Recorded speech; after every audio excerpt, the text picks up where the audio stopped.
Hi students, this is Devamani, lecturer, Sir C.R. Reddy College for Women, Eluru.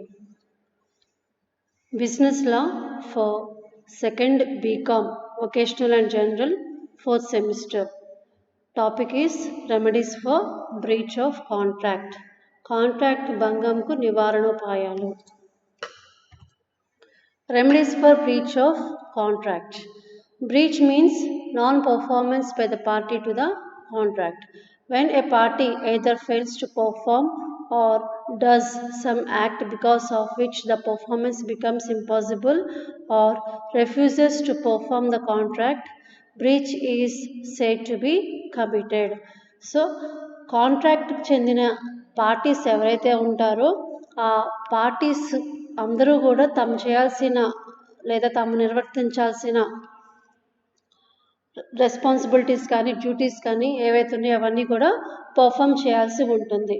అలాగే ఏ party అయినా తాము నిర్వర్తించాల్సిన రెస్పాన్సిబిలిటీస్లో లేదా తాము చేయాల్సిన డ్యూటీస్లో వాళ్ళు పర్ఫామ్ చేయకపోతే కనుక వాళ్ళు ఆ పార్టీ వాళ్ళు కాంట్రాక్ట్ భంగం కలిగించినట్టు, అంటే బ్రీచ్ ఆఫ్ కాంట్రాక్ట్ చేసినట్టు అనమాట. సో ఈ విధంగా చేసినట్టయితే, ఇలా బ్రీచ్ ఆఫ్ కాంట్రాక్ట్ కనుక చేసినట్టయితే అక్కడ కాంట్రాక్ట్ పరంగా సెకండ్ పార్టీ ఎవరైతే ఉంటారో, సో అంటే నష్టపోయిన వ్యక్తి, ఆ నష్టపోయిన వ్యక్తి ఎవరైతే ఉంటారో వాళ్ళకి కొన్ని కాంట్రాక్ట్ పరంగా కొన్ని నివారణోపాయాలు ఉంటాయి. సో దాన్నే remedies for breach of contract అని అంటారు. Next remedy. Remedy is the act of legal redressal. Remedy is the means given by law for the enforcement of a right. Remedies given under the law allow an aggrieved party to enforce their legal rights that accrue to them due to the contract. So remedy అంటే ఏంటి? అసలు remedy means నివారణోపాయాలు అని చెప్పుకుంటాం. So contract పరంగా నివారణోపాయాలు అంటే ఏంటి అంటే, ఇక్కడ కాంట్రాక్ట్ పరంగా పార్టీస్ ఎవరైనా కాంట్రాక్ట్ భంగం కలిగిస్తే, సో భంగం కలిగించినందుకు సెకండ్ పార్టీ ఎవరైతే ఉన్నారో వాళ్ళు కాంట్రాక్ట్ పరంగా నష్టపోతారు. సో నష్టపోయిన వ్యక్తిని వాళ్ళు నష్టపోకుండా చేయటానికి వాళ్ళకి కొన్ని హక్కులు అనేది ఇవ్వటం జరిగింది. సో ఈ హక్కులు అంటే ఏ విధంగా ఇస్తారు అంటే, నివారణోపాయాలు అంటే వాళ్ళు నష్టపోయినందుకు కొన్ని నివారణోపాయాలు చట్టం ద్వారా వాళ్ళకి సూచించబడ్డాయి అన్నమాట. సో ఇది రెమెడీ అంటే. Next remedies for breach of contract. So నష్టపోయిన వ్యక్తికి ఏవేవి నివారణోపాయాలు ఉంటాయో చూసుకుందాం. First one section 64 rescission of contract, కాంట్రాక్ట్ను రద్దుపరచడం. Section 65 restitution. Third one quantum merit. Fourth one, injunction. Fifth one, specific performance. Sixth one is damages. Let us see one by one. First one, section 64, rescission of contract. Rescission means to cancel the contract and thereby terminate the contractual rights of the parties to the contract. Rescission is a right given to the aggrieved party to avoid the contract. The law may grant rescission of contract when the contract becomes voidable contract because of the flaw of the consent. The consent is obtained by coercion, fraud, misrepresentation and undue influence. So recession అంటే ఏంటంటే, contract అనేది cancel చేసుకోవటాన్ని recession అంటారు. So ఏ విధంగా దేనికి cancel చేస్తారు అంటే, కాంట్రాక్ట్లో ఉన్న parties ఎవరైనా కాంట్రాక్ట్ బ్రీచ్ చేస్తే కనుక, సో ఏ పార్టీ అయినా కాంట్రాక్ట్ బ్రీచ్ చేస్తే కనుక, సో సెకండ్ పార్టీ ఎవరైతే ఉన్నారో వాళ్ళు కాంట్రాక్ట్ని క్యాన్సిల్ చేసే రైట్ వాళ్ళకి ఉంటుంది. అలాగే కాంట్రాక్ట్ పరంగా ఆ ఇద్దరు పార్టీస్కి ఎటువంటి సంబంధం ఉండదు. సో కాంట్రాక్ట్ క్యాన్సిల్ అయిపోతుంది కాబట్టి వాళ్ళిద్దరికి ఎటువంటి కాంట్రాక్చువల్ రిలేషన్షిప్ అనేది కూడా ఉండదన్నమాట. అలాగే సో రెసిషన్ అనేది it is the right given to the aggrieved party. అంటే ఈ యొక్క రెసిషన్ అనే రైట్ ఎవరికి ఇచ్చారు? నష్టపోయిన వ్యక్తికి ఇచ్చారు. సో ఎందువల్ల అంటే, వాళ్ళు నష్టపోయారు కాబట్టి కాంట్రాక్ట్ని క్యాన్సిల్ చేసే హక్కు వాళ్ళకి ఉంటుందన్నమాట. Okay. So the law may grant rescission of contract when, అంటే రెసిషన్ అనేది ఎప్పుడు గ్రాంట్ చేస్తుంది, ఎప్పుడు ఇస్తుంది అంటే, first one when the contract becomes voidable contract because of the flaw of the consent. అంటే కాంట్రాక్ట్ అనేది వాయిడబుల్ కాంట్రాక్ట్ అయినప్పుడు, అంటే కాంట్రాక్ట్ అనేది పర్ఫామ్ చేయడానికి కుదరనప్పుడు, ఎందువలన అంటే మిస్‌రిప్రజెంటేషన్ వలన, లేదంటే మోసం చేయటం వలన, కోయర్షన్ వలన, లేదంటే బలవంతంగా కాంట్రాక్ట్‌లోకి ఎంటర్ చేయటం వల్ల, ఇటువంటివన్నీ జరిగితే గనుక అవన్నీ వాయిడబుల్ కాంట్రాక్ట్ అవుతది. సో, వాయిడబుల్ కాంట్రాక్ట్ అయినప్పుడు నష్టపోయిన వ్యక్తి ఎవరైతే ఉంటారో వాళ్ళు కాంట్రాక్ట్‌ని క్యాన్సిల్ చేసే రైట్ వాళ్ళకి ఉంటది. Next one B, when the contract becomes voidable because of subsequent default of one party. So contract అనేది వాయిడబుల్ కాంట్రాక్ట్ అయినప్పుడు, ఎప్పుడు వాయిడబుల్ కాంట్రాక్ట్ అవుతుంది అంటే ఒక పార్టీ యొక్క తప్పిదం వలన కాంట్రాక్ట్ వాయిడబుల్ కాంట్రాక్ట్ అయినప్పుడు, సో సెకండ్ పార్టీకి క్యాన్సిల్ చేసుకునే రైట్ వాళ్ళకి ఉంటుంది. Third one, the contract can be rescinded when the other party commits breach of contract. So third point ఏంటంటే, ఏ ఒక్క పార్టీ అయినా కాంట్రాక్ట్ భంగం కలిగిస్తే, లేదంటే కాంట్రాక్ట్ భంగం కలిగించినప్పుడు, సో అప్పుడు సెకండ్ పార్టీకి కాంట్రాక్ట్ క్యాన్సిల్ చేసే రైట్ వాళ్ళకి ఉంటుంది.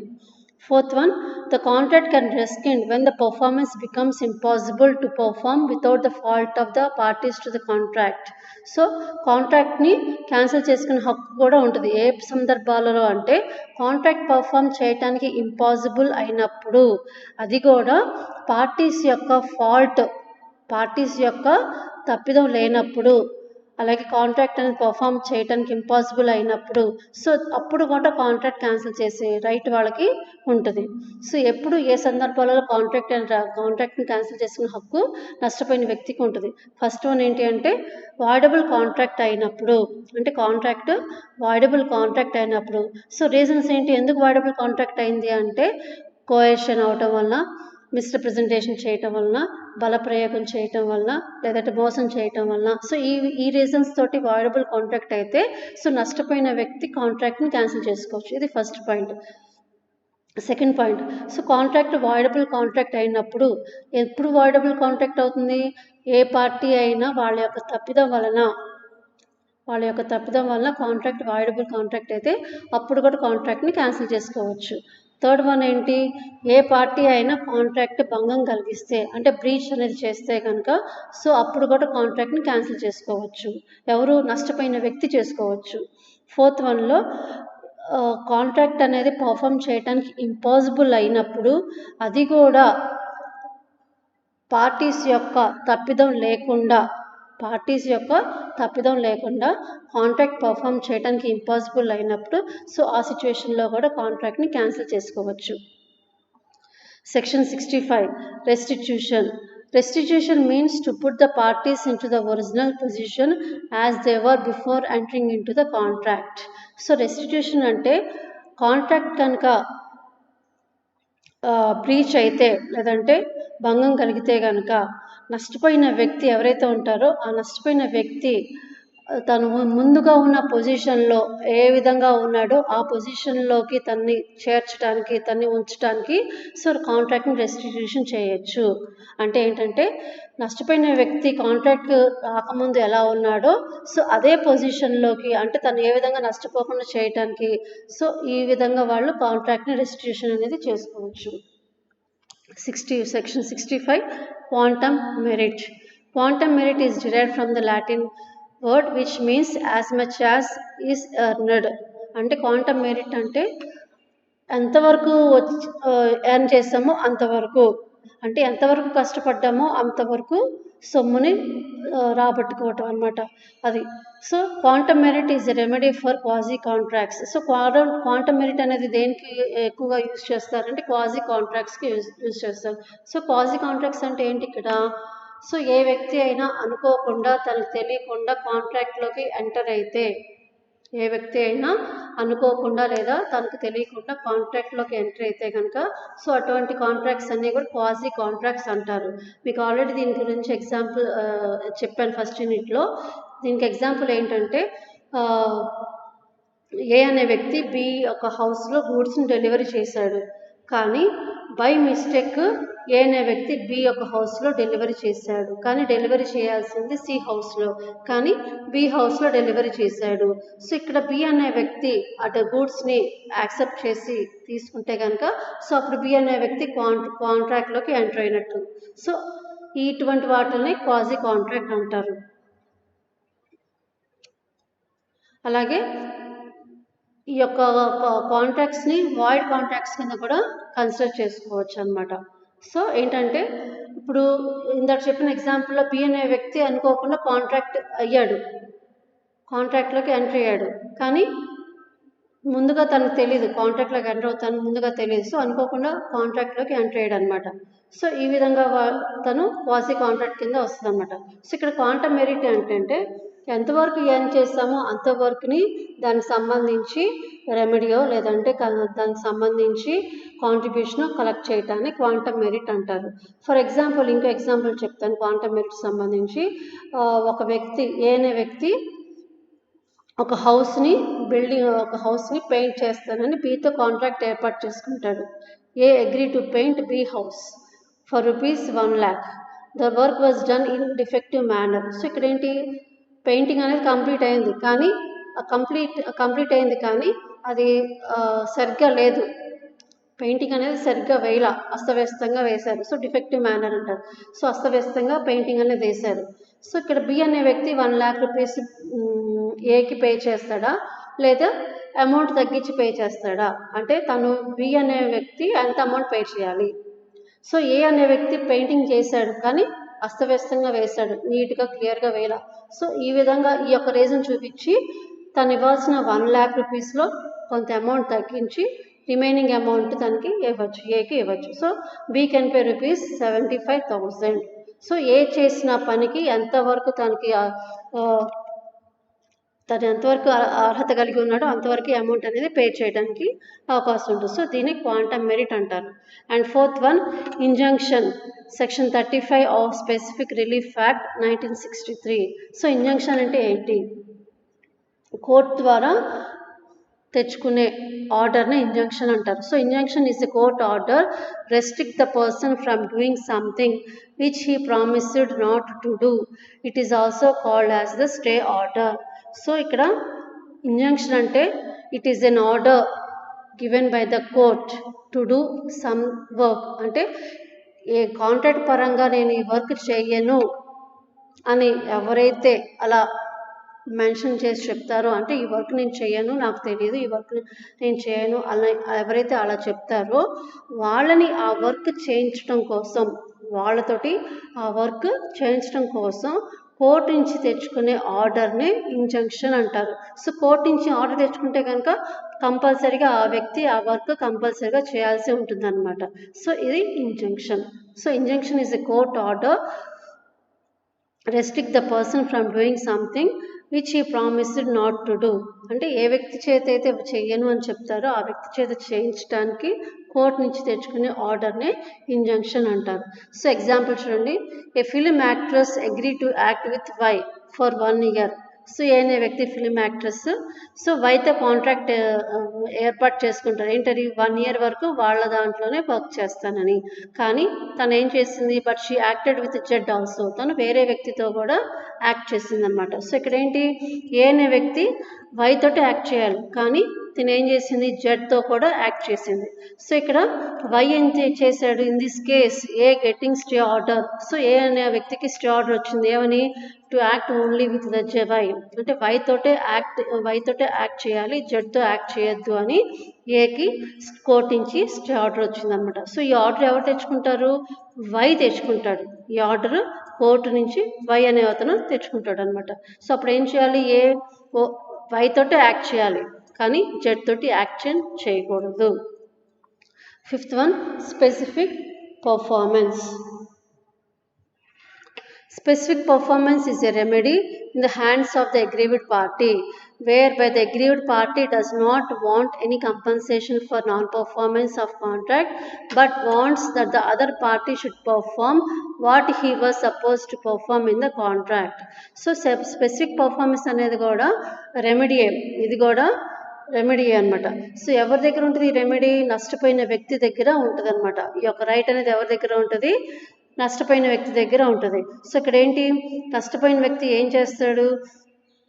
తాను నష్టపోయినందుకు కంపెన్సేషన్ అడగట్లేదు. తను నష్టపోయినందుకు కంపెన్సేషన్ అడగట్లేదు.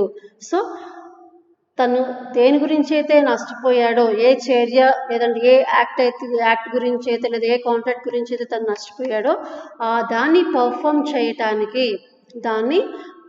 చేయటానికి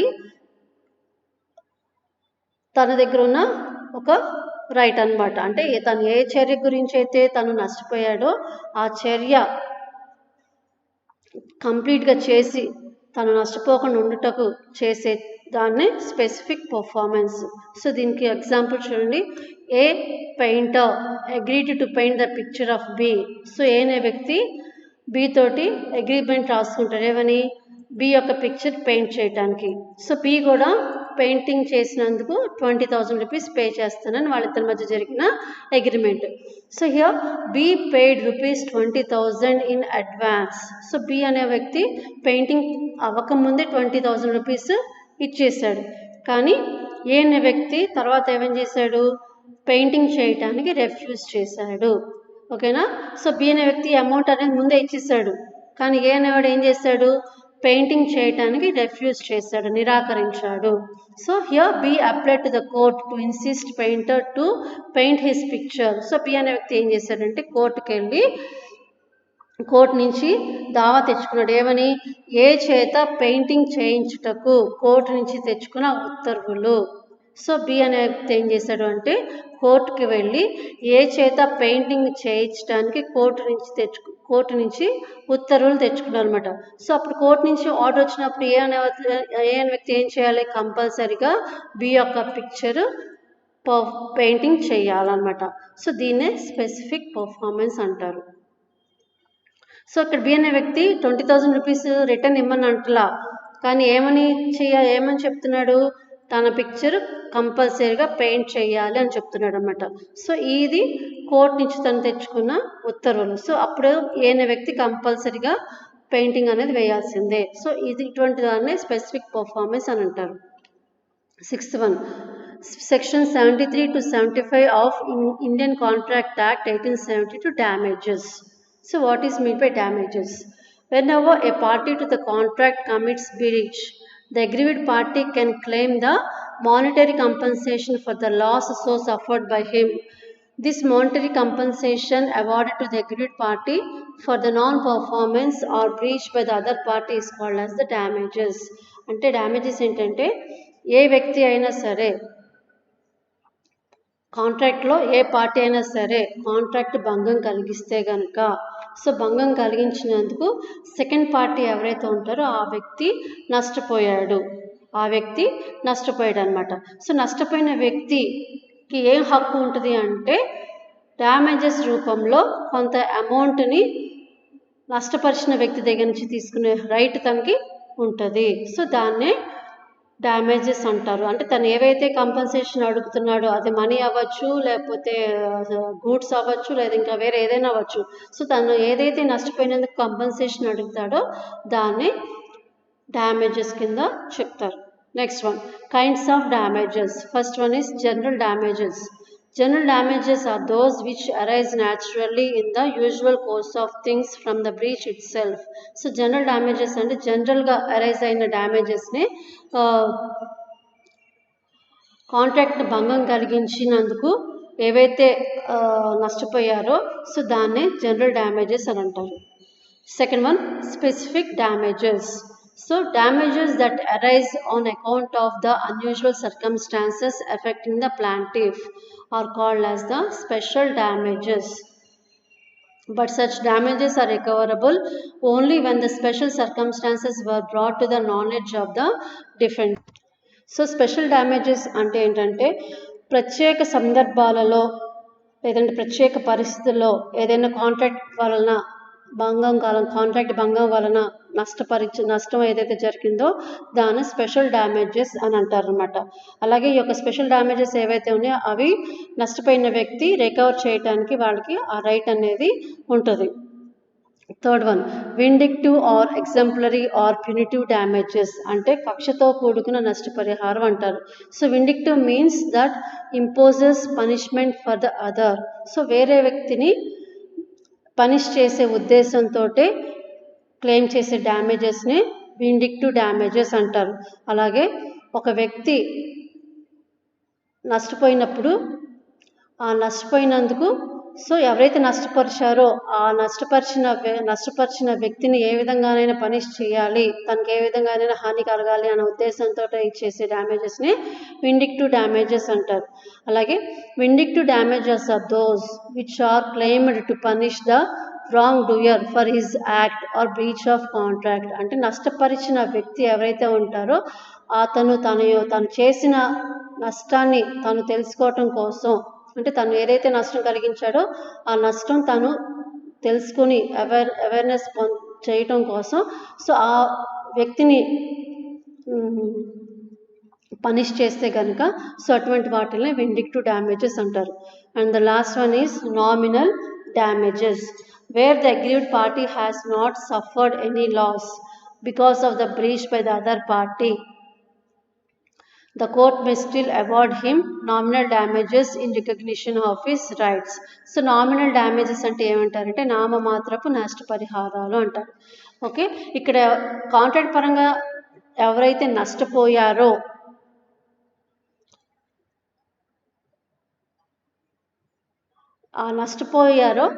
సో వాళ్ళు వేరే వాళ్ళకి అంటే ఎవరు నష్టపరిచిన వ్యక్తికి ఇచ్చే పనిష్మెంటే లేదంటే తీసుకునే కంపన్సేషనే నామినల్ డ్యామేజెస్ అంటారు. సో ఈ నామినల్ డ్యామేజెస్ అంటే ఇక్కడ నష్టపోయిన వ్యక్తి ఎవరైతే ఉన్నారో వాళ్ళు కాంట్రాక్ట్ పరంగా ఏ విధంగా లాస్ అవ్వరు, కానీ నష్టపరిచిన వ్యక్తి తాను నష్టపరిచినందుకు తను తెలుసుకోవాలి, తను తప్పు చేశానని తెలుసుకోవటం కోసం సో కోర్టు నుంచి వచ్చే ఉత్తర్వుల్ని నామినల్ డ్యామేజెస్ అంటారు. అలాగే ఇక్కడ నష్టపోయిన వ్యక్తి తన యొక్క హక్కులు కూడా తెలుసుకోవటం, అంటే తను నష్టపోయాడు సో నష్టపరిచిన వ్యక్తికి తన హక్కులు తన యొక్క రైట్స్ గురించి తెలపాలి అన్న ఉద్దేశంతో కూడా ఈ యొక్క నామినల్ డ్యామేజెస్ నష్టపరిచిన వ్యక్తి దగ్గర నుంచి నష్టపోయిన వ్యక్తి క్లెయిమ్ చేసే రైట్ తనకి ఉంటుంది. So this is about the remedies for breach of the contract. Total 6 points ఉన్నాయి. ఇది కూడా ఎస్ఏ క్వశ్చన్ కిందే వస్తుంది. సో దీంతో మనకి కంప్లీట్గా 3rd యూనిట్ అయిపోయింది. So thank you.